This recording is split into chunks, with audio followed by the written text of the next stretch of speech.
Bakit napakarami po mga tao ang hindi nagdarasal? Dahil ba busy sila? Hindi po. Para po sa akin, marami ang mga tao, they neglect praying, nakakalimutan nilang pagdarasal. Hindi nila pinapahalaga ng pagdarasal kasi hindi nila nauunawaan kung anong pagdarasal.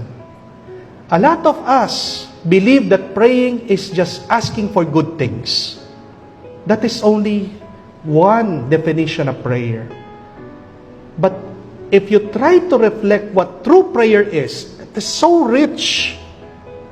Ano po ang turo ng mga santo sa atin? First, that prayer is an lifting up of our minds and hearts to God. Ang ganda po, no? Ang pagtataas, ang pag-angat ng ating isip at puso sa Diyos. But more beautifully, I read this one theologian who defined prayer as this.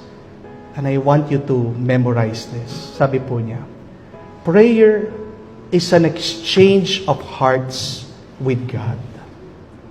Pag nagdarasal po kayo, nakikipagpalitan kayo ng puso sa Diyos. Kaya nga, kung ikaw ay disappointed, frustrated, napapagod, bakit napakahalaga na bumalik sa pagdarasal? Para yung iyong puso, yung iyong kalooban ay magbago.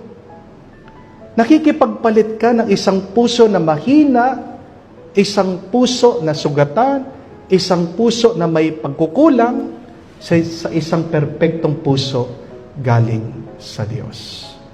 My dear friends, when you are tired and you are ready to give up, go back to prayer. Exchange hearts with God. And always believe that when you pray, God already knows what your needs are. Sabi nga po, God is the greatest listener because even in silence, God knows your needs. Wala pong lumalakas spiritually na hindi nagdarasal. Kailangan mong palaging magdasal para lumakas ang iyong kaluluwa. And as simple as talking to God, yun lang po yung aking advice sa inyo when you pray. As simple as saying to God, Lord, how are you? And then, tell God about your day.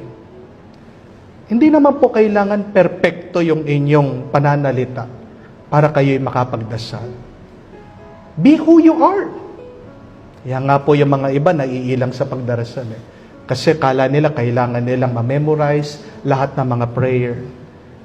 Ang pinaka magandang dasal, ano po? Yung pinaka totoo. Amen?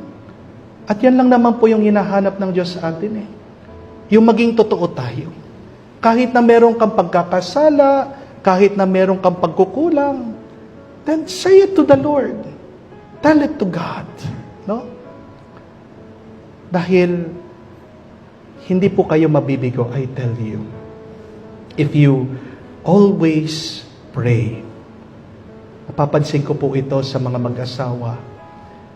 Pag hindi na sila nagdarasal, nagkukulang na sila sa pagdarasal, doon po nagfe-fail yung kanilang marriage. No?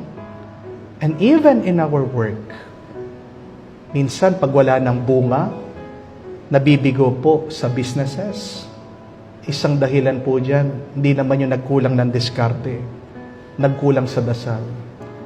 Dahil pag hindi ka na nagdarasal, hindi ka na ginagabayan ng Banal na Espiritu.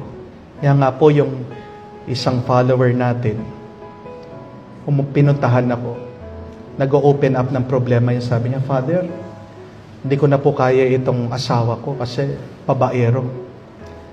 But what I do, sabi po niya, every night, I pray the rosary. And I pray for him, for his conversion. Pagkatapos ko pong magdasal ng rosaryo, I am crying. Niiyak po ako.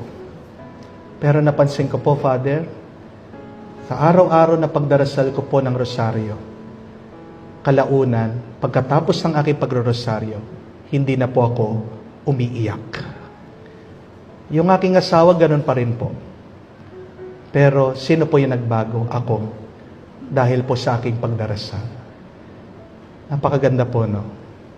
Katotohanan ay, kung hindi mababago yung sitwasyon mo dahil sa iyong pagdarasal, ikaw ang babaguhin ng iyong pananalangin.